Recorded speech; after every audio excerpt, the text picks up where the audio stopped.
അസ്സാം വലൈക്കും dear friends. ഇന്നത്തെ നമ്മുടെ സ്പെഷ്യൽ നിങ്ങൾ ആരും ഇതുവരെയും ട്രൈ ചെയ്ത് നോക്കിയിട്ടില്ലാത്ത ഒരു അടിപൊളി വെറൈറ്റി റെസിപ്പിയാണ്. നമ്മുടെ ഈ വീഡിയോ കണ്ടുകൊണ്ടിരിക്കുന്ന സമയത്ത് നിങ്ങൾക്ക് ഇഷ്ടപ്പെടുകയാണെങ്കിൽ ഒന്ന് ലൈക്ക് ചെയ്തേക്കണേ. അതുപോലെ തന്നെ നമ്മുടെ ഈ ചാനൽ ആദ്യമായിട്ട് കാണുന്നവരും ഇതുവരെയും സബ്സ്ക്രൈബ് ചെയ്യാത്തവരും പ്ലീസ് ഒന്ന് സബ്സ്ക്രൈബ് ചെയ്തേക്കണേ. ഞാനിടുന്ന വീഡിയോസ് ഉടനടി കിട്ടുന്നതിനായി സബ്സ്ക്രൈബ് ബട്ടന്റെ തൊട്ടടുത്ത് കാണുന്ന ബെല്ലൈക്കൺ കൂടി ക്ലിക്ക് ചെയ്തിട്ട് ഓൾ എന്ന ഓപ്ഷൻ എനേബിൾ ചെയ്യാനും മറക്കല്ലേ. ആദ്യം തന്നെ ഇതിനായിട്ട് ഞാനിവിടെ നല്ല പഴുത്ത ഒരു നേന്ത്രപ്പഴമാണ് എടുത്തിട്ടുള്ളത്. കുറച്ച് വലുപ്പമുള്ള ഒരു നേന്ത്രപ്പഴമാണ് എടുത്തിട്ടുള്ളത്. അപ്പം ചെറിയ കുഞ്ഞ് നേന്ത്രപ്പഴമാണെന്നുണ്ടെങ്കിൽ 2 എടുക്കുക. കുറച്ച് വലുപ്പമുള്ള നേന്ത്രപ്പഴമാണെന്നുണ്ടെങ്കിൽ 1 എടുക്കുക. ഇത് നേന്ത്രപ്പഴത്തിൽ ചെയ്യുമ്പോൾ കുറച്ച് ടേസ്റ്റ് കൂടുതൽ കിട്ടുന്നത്. നല്ല പഴുത്തിട്ടുള്ള തൊലിയൊക്കെ കറുത്തിട്ടുള്ള നേന്ത്രപ്പഴമാണ് എടുക്കേണ്ടത്. ഇനി ഇതിൻ്റെ തൊലിയെല്ലാം മാറ്റിയതിന് ശേഷം ചെറിയ കഷ്ണങ്ങളായിട്ട് ഒന്ന് കട്ട് ചെയ്തെടുക്കുക. ഇപ്പം നേന്ത്രപ്പഴം എന്താ ചെറിയ കഷ്ണങ്ങളായിട്ട് കട്ട് ചെയ്തെടുത്തിട്ടുണ്ട്. ഇപ്പം ഞാൻ പഴം കട്ട് ചെയ്തത് മിക്സിയുടെ ജാറിലേക്ക് ഇട്ട് കൊടുത്തിട്ടുണ്ട്. ഇനി ഇതിലേക്ക് 5 രൂപയുടെ ഒരു ബൂസ്റ്റ് എടുത്തിട്ടുണ്ട്. ഈ ബൂസ്റ്റ് ഒന്ന് കട്ട് ചെയ്ത് ഇതിലേക്ക് ഇട്ട് കൊടുക്കാം. അപ്പോൾ ബൂസ്റ്റ് കട്ട് ചെയ്ത് ഈ പഴത്തിൻ്റെ കൂടെ അങ്ങ് ഇട്ട് കൊടുക്കാം. ഇനി ഇതിലേക്ക് ആവശ്യത്തിന് പഞ്ചസാര ഇട്ട് കൊടുക്കാം. പഞ്ചസാരയ്ക്ക് പകരം നിങ്ങൾക്ക് ശർക്കരയും ഇട്ട് കൊടുക്കാവുന്നതാണ്. പഴത്തിൽ അത്യാവശ്യം നല്ല മധുരമുണ്ട്, ബൂസ്റ്റിലും മധുരമുണ്ട്. അപ്പോൾ നോക്കിയിട്ട് ആവശ്യത്തിനനുസരിച്ച് പഞ്ചസാര ചേർത്ത് കൊടുക്കുക. ഞാനിപ്പോൾ 1 ടേബിൾ സ്പൂൺ പഞ്ചസാരയാണ് ചേർത്ത് കൊടുത്തിട്ടുള്ളത്. അപ്പോൾ അത് അത്യാവശ്യം മധുരമുണ്ട്. നല്ല മധുരമൊക്കെ വേണമെന്നുണ്ടെങ്കിൽ 2 ടേബിൾ സ്പൂൺ പഞ്ചസാര വരെ ചേർത്ത് കൊടുക്കാം.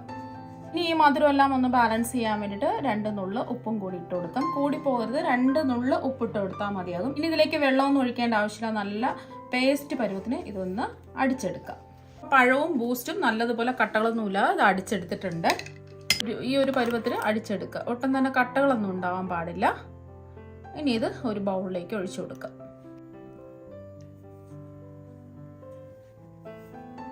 പഴം അടിച്ചെടുത്തത് ഇതാ ഒരു ബൗളിലേക്ക് ഒഴിച്ചു കൊടുത്തിട്ടുണ്ട്. ഇനി നമ്മൾ പഴം അടിച്ചെടുത്തതിലേക്ക് കുറച്ച് മാവിട്ട് കൊടുക്കാം. ഞാനിപ്പോൾ 250 ml കപ്പിന് 1 കപ്പ് മൈദയാണ് എടുത്തിട്ടുള്ളത്. മൈദയ്ക്ക് പകരം നിങ്ങൾക്ക് ഗോതമ്പ് പൊടിയും എടുക്കാവുന്നതാണ്. ഞാനിപ്പോൾ 1/2 കപ്പ് മൈദ ആദ്യം ഇട്ട് കൊടുത്തിട്ടുണ്ട്.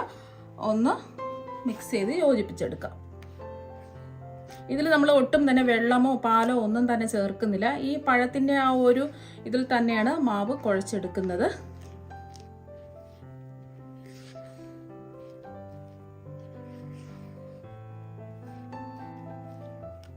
കുറച്ച് മൈദയും കൂടി ഇട്ട് കൊടുക്കാം.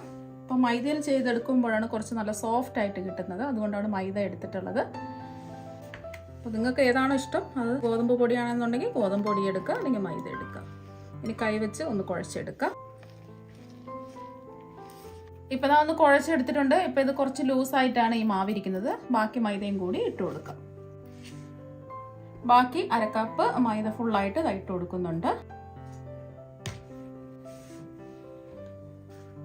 അപ്പോൾ മൈദ ഒരുമിച്ചിട്ട് കൊടുക്കാതെ കുറച്ചായിട്ടിട്ട് ഒന്ന് കുഴച്ചുരുട്ടിയെടുക്കുക.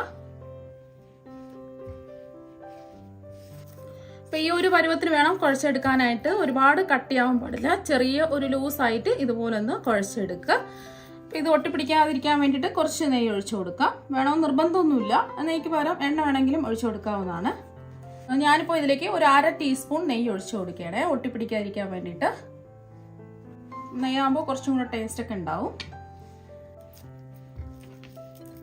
നല്ലോണം ഒന്ന് കുഴച്ചെടുക്കാം. ഇപ്പോൾ കയ്യിലൊന്നും ഒട്ടിപ്പിടിക്കാതെ നല്ല കറക്റ്റായിട്ട് നമുക്ക് കുഴച്ചെടുക്കാൻ പറ്റുന്നുണ്ട്. ഒരുപാട് അങ്ങ് മാവ് ലൂസായി പോകരുത്, അതുപോലെ തന്നെ ഒരുപാട് കട്ടിയാവാനും പാടില്ല. ഈ ഒരു പരുവത്തിന് കുഴച്ചെടുക്കുക. ഇനി നിങ്ങൾക്ക് ഇതിലേക്ക് വേണമെന്നുണ്ടെങ്കിൽ ഇടയ്ക്കിടയ്ക്ക് കടിക്കാൻ കിട്ടുന്നതിന് വേണ്ടിയിട്ട് കശുവണ്ടി ഇട്ട് കൊടുക്കാം. അല്ലാന്നുണ്ടെങ്കിൽ നിലക്കടല ചെറുതായിട്ട് പൊടിച്ചിട്ട് കൊടുക്കാം. തേങ്ങ അതുപോലെ തന്നെ തേങ്ങ ചെറിയ കഷ്ണങ്ങളായിട്ട് കട്ട് ചെയ്തത് ഇട്ട് കൊടുക്കാം. ഞാനിപ്പോൾ ഇടയ്ക്കൊന്ന് കടിക്കാൻ കിട്ടുന്നതിന് വേണ്ടിയിട്ട് കുറച്ച് തേങ്ങ ചെറുതായിട്ട് കട്ട് ചെയ്ത് ഇട്ട് കൊടുക്കുകയാണ്. ഇതിലേക്ക് 1 ടേബിൾ സ്പൂൺ തേങ്ങ കുഞ്ഞായിട്ട് കട്ട് ചെയ്തെടുത്തതാണ് ഇട്ട് കൊടുക്കുന്നത്. അപ്പം ഇത് നിങ്ങൾക്ക് വേണമെന്നുണ്ടെങ്കിൽ ഇട്ട് കൊടുത്താൽ മതിയാകും. അപ്പോൾ തേങ്ങ കൊത്തില്ല എന്നുണ്ടെങ്കിൽ ചെറുക്കിയത് ഇട്ട് കൊടുത്താലും മതി. അപ്പോൾ ഇതൊന്നും ഇല്ലാതെ കഴിക്കാനും നല്ല ടേസ്റ്റ് തന്നെയാണ്. 1 സ്പൂൺ തേങ്ങ ചെറുതായിട്ട് കട്ട് ചെയ്താണ് ഇട്ട് കൊടുത്തിട്ടുള്ളത്. ഇനി വീണ്ടും ഒന്ന് കുഴച്ചെടുക്കാം.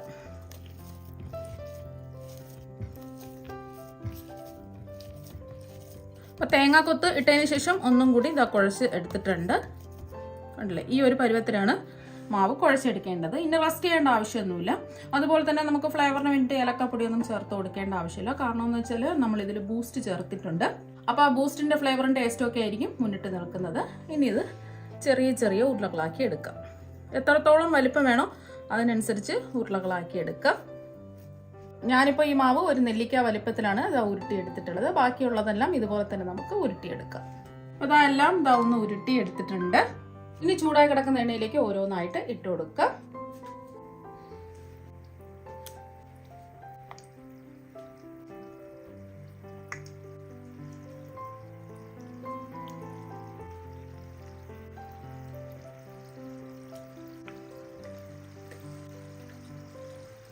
ഇപ്പോൾ 2 ബാച്ചായിട്ട് ഇതൊന്ന് ഫ്രൈ ചെയ്തെടുക്കാം.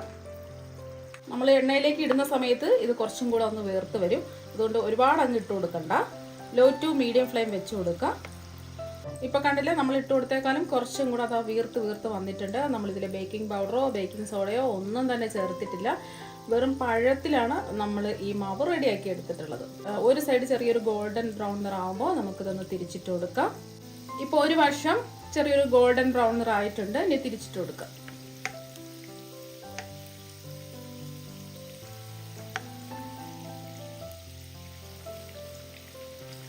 ഈ വശം ഇതുപോലെ ചെറിയൊരു ഗോൾഡൻ ബ്രൗൺ നിറാവട്ടെ. ഇപ്പൊ 2 വശവും ചെറിയൊരു ഗോൾഡൻ ബ്രൗൺ നിറായിട്ടുണ്ട്. ഇപ്പൊ കണ്ടില്ലേ, ഒട്ടും തന്നെ എണ്ണയൊന്നും കുടിച്ചിട്ടില്ല. ഇതുപോലെ വെടിച്ച് വരുന്നതാണ് ഇതിന്റെ പരുവെന്ന് പറയുന്നത്. നമ്മൾ മാവ് കട്ടിക്ക് കുഴക്കുകയാണെന്നുണ്ടെങ്കിൽ ഇതുപോലെ വീർത്ത് വരില്ല. മാവ് ഞാൻ കാണിച്ചതുപോലെ ചെറിയൊരു ലൂസായിട്ട് കുഴച്ചെടുക്കുകയാണെന്നുണ്ടെങ്കിൽ മാത്രമേ ഇതുപോലെ വീർത്ത് വരികയുള്ളൂ. അഥവാ നിങ്ങൾക്ക് കട്ടിക്കാണ് മാവ് കുഴച്ചെടുക്കുന്നതെങ്കിൽ ഒരു 1/4 ടീസ്പൂൺ ബേക്കിംഗ് സോഡയെങ്കിലും ചേർത്ത് കൊടുക്കുക. എന്നാൽ മാത്രമേ നല്ല പെർഫെക്റ്റ് ആയിട്ട് കിട്ടുള്ളൂ. അല്ലാന്നുണ്ടെങ്കിൽ മാവ് ഇതുപോലെ ലൂസായിട്ട് കുഴച്ചെടുത്ത് ഇതുപോലെ റെഡിയാക്കി എടുക്കാം. ഇപ്പോൾ കണ്ടില്ലേ, നല്ലോണം വീർത്ത് റെഡിയാക്കി ഇട്ടിട്ടുണ്ട്. ഇനി എണ്ണയിൽ നിന്ന് കോരി മാറ്റാം. ആ ബൂസ്റ്റിൻ്റെ മണമാണ് ആ മുന്നിട്ട് നിൽക്കുന്നത്. നല്ലൊരു മണമാണ് ബൂസ്റ്റിൻ്റെ. അപ്പോൾ കുട്ടികൾക്ക് എന്തായാലും ഇഷ്ടമാകും. ഈ ബൂസ്റ്റിൻ്റെ മണമൊക്കെ അടിക്കുമ്പോൾ അവരറിയാതെ തന്നെ കഴിച്ചു പോകും. അപ്പോൾ പഴമൊക്കെ നമ്മൾ കളയേണ്ടി വരുന്ന സമയത്ത് ഇതുപോലെ ബൂസ്റ്റൊക്കെ വെച്ചിട്ട് ഇതുപോലെ ഒന്ന് റെഡിയാക്കി കൊടുക്കുക. ബാക്കിയിരിക്കുന്നതും ഇതുപോലെ തന്നെ നമുക്ക് ഫ്രൈ ചെയ്തെടുക്കാം. അപ്പം നമ്മുടെ പലഹാരം എല്ലാം ഇതാ ഇവിടെ ഫ്രൈ ചെയ്തെടുത്തിട്ടുണ്ട്. നല്ല ബൂസ്റ്റിൻ്റെ മണമൊക്കെ വരുന്നുണ്ട്. ബൂസ്റ്റിന് പകരം നിങ്ങൾക്ക് ഹോർലിക്സ് വേണമെങ്കിലും ചേർക്കാവുന്നതാണ്. അപ്പോൾ ഇനി ഇതിൽ നിന്നും ഒരെണ്ണം എടുത്ത് കാണിച്ചു തരാം. ഇപ്പോൾ കണ്ടില്ലേ, നല്ല അടിപൊളിയായിട്ട് ഇതാ കിട്ടിയിട്ടുണ്ട്. ഒട്ടും തന്നെ എണ്ണയൊന്നും കുടിച്ചിട്ടില്ല. പുറത്ത് നല്ല ക്രിസ്പിയും അകത്ത് നല്ല സോഫ്റ്റും ആയിട്ടാണ് ഇരിക്കുന്നത്.